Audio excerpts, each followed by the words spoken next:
I'm Dr. Kimberly Manning. And this is Dr. Ashley McMullen. And you're listening to the Human Doctor Podcast, where we explore the human side of medicine, along with teaching, living, learning, and all things in between. Using the power of storytelling, conversation, and connectedness. Hey, we're two dope academic internal medicine doctors, but we ain't your doctors. So if you perceive anything we say here as medical advice, no, it ain't that. Also, the things we say, they only reflect our brilliant Black woman magic mind and not our employers. You could have been anywhere, y'all, but you chose to be here with us, and we appreciate you. Let's go. Here we go. Here we go, yo. Here we go, yo. So what's the scenario? Go ahead. It's the 50th year of hip hop. You know, hip hop just had its 50th birthday. Yes. So I had to open up with a little hip hop reference. You know? I love it. I thought you were about to like spit a whole freestyle, and I was just like, dang, we haven't even started. She's already one up. No, I do not have I do have a freestyle in me, but not ready to come out right now. No. Yes, but great homage to the 50th anniversary of hip hop. There's been some great segments on NPR, and also New York Times ran a really great article highlighting a bunch of different artists. That was very cool. That's right. That's right. I just listened to a podcast, I think it's one of the New York Times podcasts. It's been a minute. I don't know if it's an NPR one, either way. But this particular episode was centering on a genre of hip hop music that came out of Oakland. You live.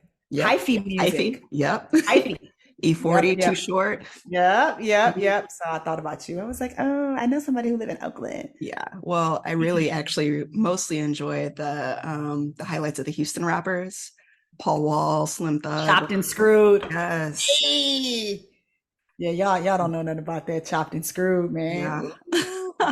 That's kind of grimy. I didn't know you liked the grimy stuff like that. I mean, it's hard not to when it came from your hometown. Like, well, since you shouting out Houston, then can I please shout out the West Coast? That's where we got the gangster rap from. Thank you very much to my people who remember that time. Yeah, absolutely. Born out of our lived experiences. Yeah. Black people are just movement makers. I love that about us. Oh my God, we are so creative. Oh my goodness, I have to say that. And speaking of movement makers, you know what I did on Friday, right? What did you do on Friday? On Friday, this was not Diastelito. This was Diastelone for real. I went to see Beyonce concert. Great. Yeah. For the Renaissance tour. She did not disappoint. Wow. She gave the people what they came for. One of my absolute favorite moments of this concert, there's a song on her album, the Renaissance album, which is what this centered on. There's a song called Heated. And on Heated, there's a part where she's like saying, I got to fan myself off. Everybody knows that you're supposed to use a fan during that song. Everybody had fans at the concert. And I realized that I had come into this concert and had not brought a fan. And I know the whole album back and forth. So when the song came on, I was like, oh my gosh. And then a Black woman, like 4 seats over from me, and I was in a suite. So she reached over out of her suite into my suite and handed me a fan. And she said, sis, I bought a backup fan because I knew somebody was going to need one. I said, only a Black woman is going to have a backup fan. Yes. So I was flicking my fan with Beyonce. Man, it was amazing. I am so living that experience through you right now. Yes. And I will also say that even if a person has seen Beyonce before, one of the most special things about this album is that it is truly a love letter to the queer community. Oh, it is just so much that is beautiful about the way that she is celebrating all of the many facets of what, people are like. And considering some of what's happened in the news recently, I'm not sure if we mentioned the name of O'Shea Sibley, who was the beautiful Black man who was dancing to Renaissance and who unfortunately was assaulted and who died. I think that just the spirit of this whole album as a celebration of a marginalized group so unapologetically is fabulous. Mm. And it just made me want to go hug her. But, security. Yeah. Right. Let's keep you intact for now, but maybe one day. For now, I would just fan myself off. Yeah, that was dope though. That was dope. Amazing. Amazing. Well, can I just make one quick book recommendation? Please do. I was cat sitting at a friend's house. Oh God. I know. Okay. All right. You start a conversation with, yeah, I was cat sitting. I love the cats, but I picked up a book off of their shelf because I was intrigued by the title. The title is called What is the What? Yes. It's by I know what the cover looks like. Oh yeah? Yeah. Well, I mean, you probably are more familiar with it than I am. Apparently it was, it's New York Times bestseller. It was a finalist for the National Book Award. I was not aware of this book. Again, I just picked it up just based on the title, and then I finished this book in probably 36 hours. It was so captivating, but also deeply emotional, just to really sit with the depth of suffering that has occurred in Sudan, which is the premise of the book. Was, this gentleman survived a really, really brutal civil war and a lot of just unspeakable violence, walked across the country to Ethiopia and later Kenya to live in a refugee camp for about a decade before resettling in Atlanta. And I think that one of the things that I appreciate the most about books like these is how it really just moves our awareness and our perspective on things that feel so far away, but recognizing, the connectedness that we, as people who live in a country whose foreign policies and politics directly influence or indirectly influence people's lives around the world, and really informs the conversation in different ways around immigration and asylum. So I just really recommend that, not just for the title, but it's just a really impactful read. That's dope. So I love that. And I actually know of the book, but I have not read it, in honesty. So I feel like that's a very strong rec, and I will take that with me to my heart and perhaps to my next book, especially if it's on Audible. Amazing.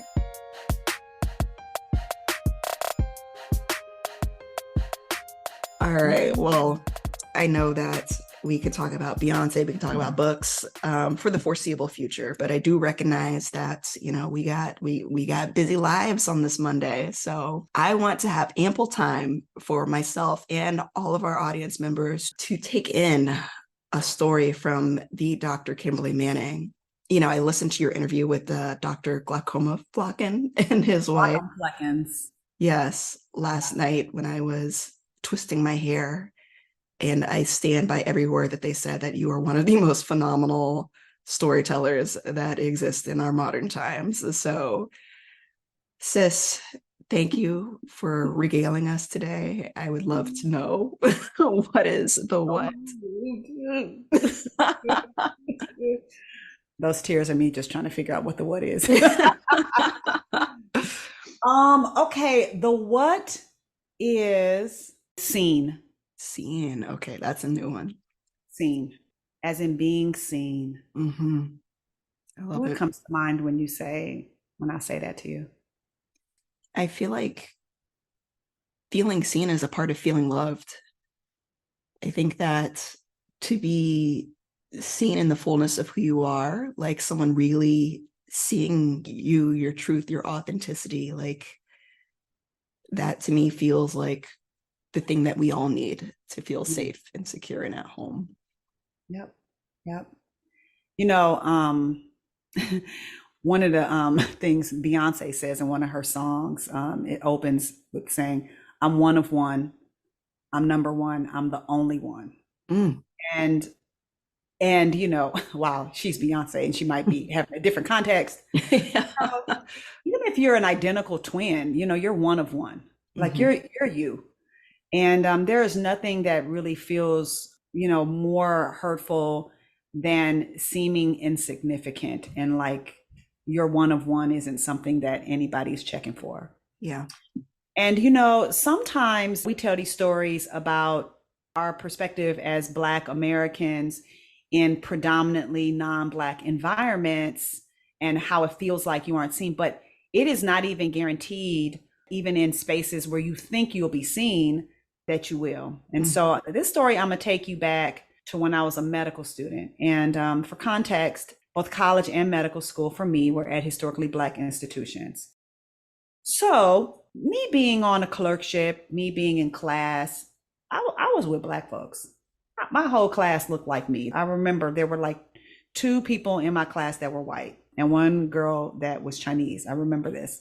I remember exactly who they were. Everybody else in my class was Black. But what we know is that our intersecting identities were more than just our race and ethnicity. We're women. And in addition to medicine being a historically white place, it's historically male too. So I was on my internal medicine clerkship. It was my first clerkship. Back then, we started our clerkships July 1. Like everything else before that was in the classroom. And that was a big rite of passage. So right along with these brand new interns, here are you on the floors, right? I was so nervous and so excited to be on internal medicine. And, that was one of the biggies, and I was ready. Because I had just gotten through with summer and a little break beforehand, I had my hair braided. And so I had gotten my hair in some box braids, but I wore them like, back in like a little neat ball, and didn't like wearing my contacts to work that much. So I was wearing my glasses. And I remember coming into round one day and my attending coming in with this big team, like 3 interns, 2 other students, the senior residents, all these people. And my attending like looking around the room and talking to everybody and points to me and says, "Oh, are you one of the medical students on our team?" I say, "Yes, sir, I am." He said, "Who are you?" And I say my name, and I say, "My name is Kimberly, then Draper, and, blah, blah, blah." And he's like, "Oh, okay, nice to have you, Kimberly." And then, goes around, says something to the other person on my team who was a male. He was the M4 on the team. He identifies himself, and we keep it pushing. We round, it's all good. So the following day, my attending comes in, same attending. He doesn't even say 2 words to me. He does talk to the other student, talks to the interns. And at this time, I was the only female on my team. Everybody else on my team was a male, but we were all Black. It was hairy. It was like, okay, I felt psychologically safe for the most part, but it was kind of weird that he didn't look in my direction or really say anything to me. He was, Socratic questioning the other medical student and the interns, but nothing ever came to me. It was like all the pitches were like not in my direction. So like the 3rd day, it happens again. And I'm a middle child. I'm pretty scrappy. So I'm gonna insert myself. I'm gonna say something. Can I ask the question, something. And he looks at me and he says, "Oh, tell me your role. Are you shadowing with us?" Oh my God. Now remember, 2 days ago, I had introduced myself to this dude. But on this day, I wasn't wearing my glasses, and I had my braids hanging down. They were like right past my shoulders. And he said, "Oh, are you shadowing with us? Are you?" I said, "No, sir. I'm one of the M3s on the team." He said, "Oh, okay. And who are you?" My name is Kimberly Draper. It was like Groundhog Day. I was like, "My name is Kimberly Draper." He says, "Okay, Kimberly, good to have you with us." And we kept rounding. Okay. This is not an exaggeration. So he commences to ignore me for another like 3 or 4 more days. My head started itching and I took my braids down and, washed my hair and had it slicked back in a ponytail. What do you think happened the next day? Oh, are you a student? Or oh my God. Same dude. Ugh. Same dude. And Ooh. I was like, okay, is he joking? And he wasn't. So I was like, yeah, my name's Kimberly Draper. I'm the M3 on the team. Yeah, I've been here And I felt like I owed it to him for me to explain why he don't see me. So I'm like, oh, no. I had braids before and I was wearing my glasses, but today I took my braids out. And he was like, oh, okay. Okay. Well, okay. So that was that. And just to be clear, like there was no apology or acknowledgement. Oh, hell no. The other piece though is nobody else on my team was throwing a flag on the play. They weren't like stepping in to back me up or anything like that. And it was the kind of train wreck that you could see. The lights were coming, the horn was honking. You could see it. They could have just said, "Hey, sir, and this is Kimberly Draper. She's the M3. This is so," like, even though it would be weird to keep reintroducing me. So I'm thinking 3 times is the doggone charm. My attending is absolutely gonna know who I am. So then about maybe like another 3 or 4 days later, had a little time. So I washed my hair and blow dried it and flat ironed it and came in with my hair down.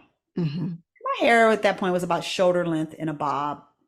And I walked in with my hair down, wearing my glasses, still me, same student, only girl on the team. This time when I walk in, my attending notices me, but I think he notices me as a woman, as an attractive woman. And his eyes look over at me and they rest on me and I say, "Please don't ask me who I am." He says, "Are you new to our team?" Oh my God. Now, let me say this, y'all, in case you're wondering if this attending was like mentally ill or something. This was back in the day when attendings did not spend a lot of time with the team. They would kind of float in, round with you for like an hour and bounce. And everything else was run by the residents. But still, I was seeing this man every day. But he looked at me and I could just tell the way he looked at me was like a woman, like a man who is interested in women looks at a woman. And it was an attention that I immediately did not like. He didn't say or do anything. He just asked me kind of who I was. And it's so sad because I wasn't even acting irritated. I was like, "Oh, sir, my name is Kimberly Draper. I'm the M3 on the team." Said the exact same thing every time.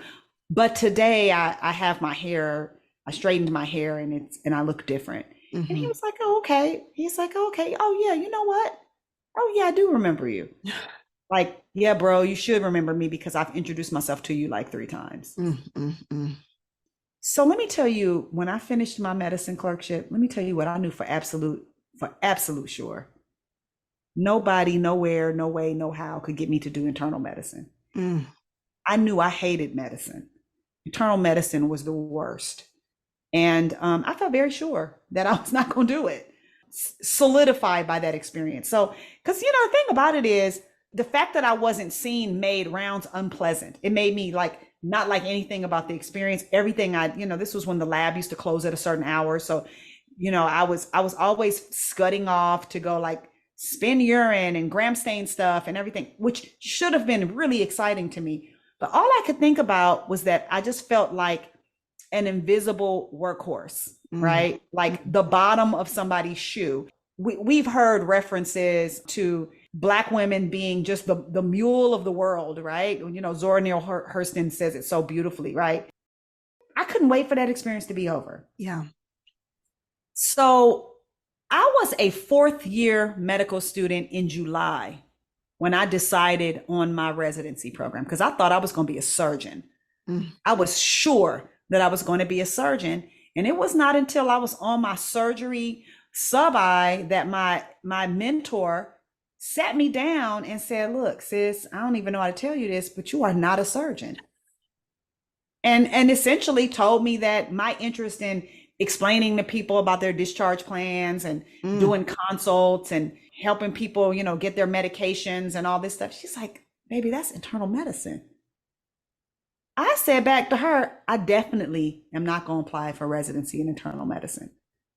I mean, I kind of like peds too. I don't know, but I don't think I want to be a pediatrician. I like grown-ups." She goes, "Why don't you apply for this med peds? You're young and you will then have more options. So then you'll be boarded in internal medicine and peds. You don't only have to do medicine. And if you end up wanting to do a subspecialty, you can." That's how I ended up choosing med peds. Oh my God. Just because it was not just medicine. Mm, mm. Now, to be clear, I loved my med peds residency. I loved caring for children and think I was probably a better pediatrician than I was internist. I really knew peds well. But I also knew that I wanted to teach and care for an underserved population. And the underserved population in Atlanta was at Grady Hospital, and it was adult medicine. But if I had had a different attending, a whole different experience, it would have changed the whole way I thought about internal medicine. Yeah. It would have changed everything. And I can tell you, there is nothing that makes you feel smaller than someone treating you like you are invisible or insignificant. I was so insignificant on that team that I was not worth remembering. And I put the onus on myself to explain to you why you don't see me. Oh. It's like when women are sexualized and it's because I had on this, or it was terrible. It was just terrible. And then the day you do notice me is the day that I look the way that you think a girl is supposed to look. So what do you think kind of message that's sent to me as a medical student? What do you think I did for the rest of my time in medical school? Do you think I ever got braids again? Hell no. Do you think I even slicked my hair back? Hell no. I was up late at night, flat ironing, blow drying, and all these things to my hair so that I could look away so that somebody would see me. Because you ain't gonna even know I'm smart if you don't ask me no questions or give me a chance to even get off the bench. I'd be like, Coach, let me in. And he wouldn't even let me off the bench because I wasn't even worth looking at, registering, or remembering. He didn't know you were on the rotation. Baby, who are you? Who are you 4 times? So, I mean, this was not at a majority institution. This was at a historically Black institution. Yep. And then I have to look like what the world assigns as pretty, because my hair was long and straight. Yep. And it moves, as my friends would say, like a white girl's hair. Yep. And when I presented myself that way, my attending saw me on site. And I did not have another problem with that attending knowing who I was after that, which sucked. Yeah. Oof. That sucked, man. Man, y'all can't see me, but I've been shaking my head like this whole time. I am so irritated and disgusted by that type of behavior for so many reasons. I'm frustrated also because I know that look. I remember as an undergrad, I was shadowing some male doctors near my college, and somewhere in that week between being invisible and getting a weave, essentially having fake hair put in that was long and move like a white girl, everything changed after that. Yep. And suddenly I was getting a lot of attention. Yep. I think about right before I came to Atlanta, I had this sort of epiphany and decided to just cut all my hair off. And I went from, again, shoulder length, swinging long hair to a 1-inch pixie, right? And I remember walking into public spaces and noticing that people did not look at me the same way that they did before. They just didn't. Now, the people who did look at me, they really looked at me. They noticed me more. They listened to what I was saying more. But as far as just outward gaze and walking into like any space with my hair like short, it didn't do what my long hair did. And it's funny, it wasn't even until I was talking this story through that I realized how much work and effort I spent the rest of my time in medical school putting into my hair. So that I wouldn't be invisible again. And I kind of thought it was because maybe I needed to look more professional. Yeah. But really, I needed to seem pretty. by a standard that was really the male gaze, Yeah. which sucked because I liked wearing my hair in a ponytail and I liked getting my hair done in box braids and goddess braids and all of these protective hairstyles. And I don't knock anybody who chooses to wear their hair long and straight. I mean, I wear my hair straightened now, but that's my choice. That's my Yes. choice. And I do that now because I can do what I want to do. But back then I didn't do it because it was what I wanted to do. I did it because it was what I had to do. Yeah. I'm really struck by what you said about you felt that the onus was on you to explain or make up for the fact that you weren't being seen. Mhm. And I think that probably hits home for so many folks. Yeah, because pretty is one of these things that some people they just genetically got handed that and they don't really got to do that much. But that's all subjective, right? And imagine having to eat up your time that you could have been studying Yep. and your cognitive energy Yes. on trying to be pretty Yes. Yes. That part. for the sake of being seen Mhm. versus it's another thing to like do something to your appearance because it'll make you feel good about yourself and you just like to feel good about you is what you want to do. But it was just and it was subtle. And I'm still a little, I was real cool with my senior resident and my co-student and my interns. And nobody ever said anything to me like that is so bugged out that he keeps not knowing who you are. If anything, they joked about it. They just Mhm. laughed about it. They was like, let's see if today our attending knows you. So it was either one of two things. Either he was going to ask me who I was or he was going to completely ignore me. Mm. That's a hot mess. Yeah. And also, this was your very first rotation. My very first rotation. My Mhm. very, very first rotation. And now I know that your experience on a clerkship could actually prove to be the thing that makes you either consider it or not consider it. Exactly. So when I'm going into my time as attending on awards, I often say the reason you don't do internal medicine will not be because of this time right now. Mm, mm, mm. Now, if you don't do internal medicine, it's going to be because you don't want to do internal medicine. It's not going to be because I did not give you a fantastic experience as a learner where Yeah. you felt seen and taught and like you matter. Mm. And if after that you decide you don't want to do this, then great. But I don't want you to like count out a whole specialty because somebody was an asshole. It just reminds me how grateful I am that you chose this specialty, that you chose academic medicine and chose to flip the switch on how we allow and welcome people to show up in the fullness of their identities and be seen in this space. It's been way too long.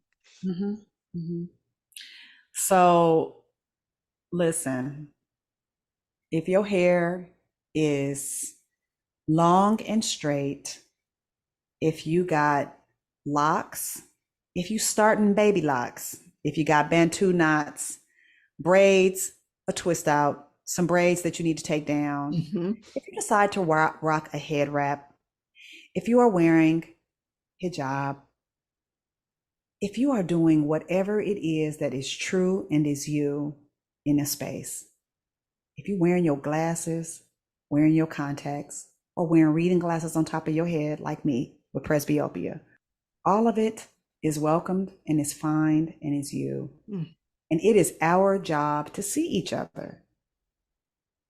You do not get to keep reintroducing yourself to me within a 2-week period, Mm-hmm. 4 different times. Yep.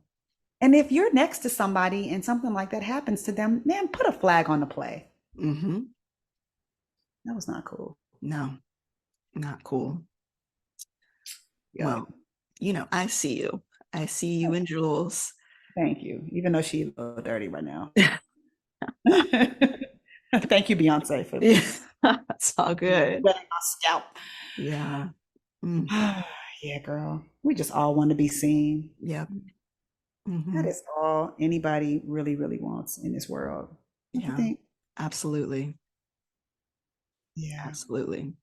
That makes me think of this amazing quote from Parker J. Palmer, which says, "Here's the deal. The human soul doesn't want to be advised or fixed or saved. It simply wants to be witnessed, be seen, heard, and companioned exactly as it is. When we make that kind of deep bow to the soul of a suffering person, our respect reinforces the soul's healing resources, the only resources that can help the sufferer make it through." And that's from Parker J. Palmer. And that's not just our patients who need to be seen, but us too. Yes. Love you, sis. Love you dearly. And I see you too. Love you too, sis.